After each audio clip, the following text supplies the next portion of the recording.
गणेश जी और मालिन की कहानी। एक बार एक नगर में एक मालिन रहती थी। उसके पति चल बसे थे। उसका एक 4 साल का पुत्र था। उसकी सास कठोर हृदय की स्त्री थी। वो बहू को बहुत तकलीफ देती थी। एक दिन सास ने बहू और पोते को घर से निकाल दिया। वो दोनों रोते हुए चलते चलते एक जंगल में जा पहुँचे। वहाँ एक बड़े पेड़ के नीचे बैठ गए।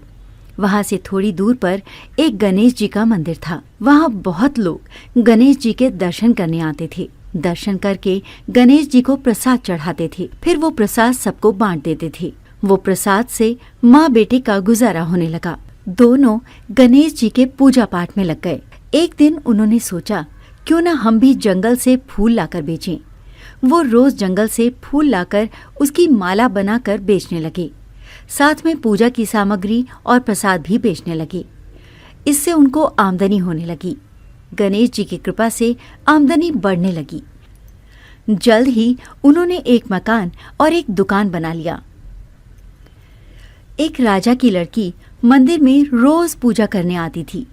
मालिन के बेटे को देखकर राजकुमारी उस पर मोहित हो गई और उससे विवाह करने की सोचने लगी। उसने अपनी भाभी से अपने मन की बात कही। भाभी अनुभवी थी। उसने कहा, ये तो मालिन का बेटा है और तुम एक राजा की बेटी हो। यदि तुमने उससे विवाह किया तो तुम्हारी बहुत बेइज्जती होगी। पर राजकुमारी अपनी बात पर अड़ी रही। उसने कहा, मैंने तो प्रतिज्ञा कर ली है कि मैं उसी से विवाह करूंगी। भाभी ने घर जाकर सारी बात राजा को बता दी। राजा ने मना नहीं किया और विवाह के लिए तैयार हो गए। उन्होंने बड़े धूमधाम से बेटी का विवाह मालिन के बेटे के साथ कर दिया।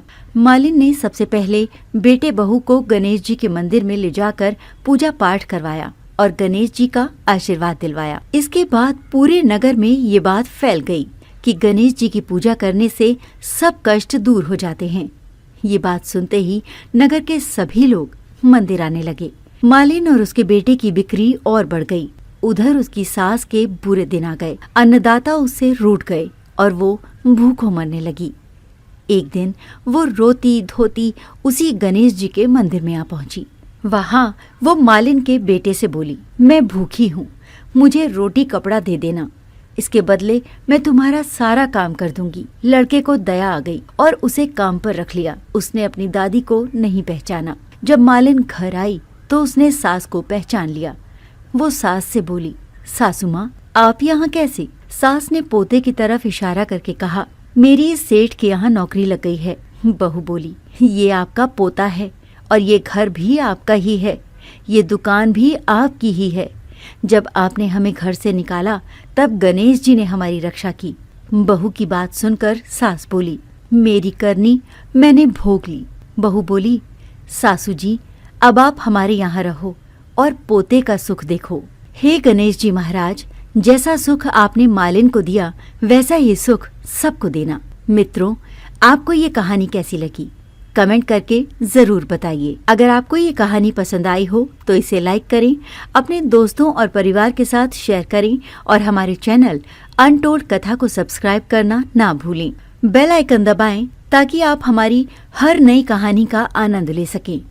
अंत में यही प्रार्थना करते हैं कि आप हमेशा सतर्क रहें और विवेकपूर्ण निर्णय लें।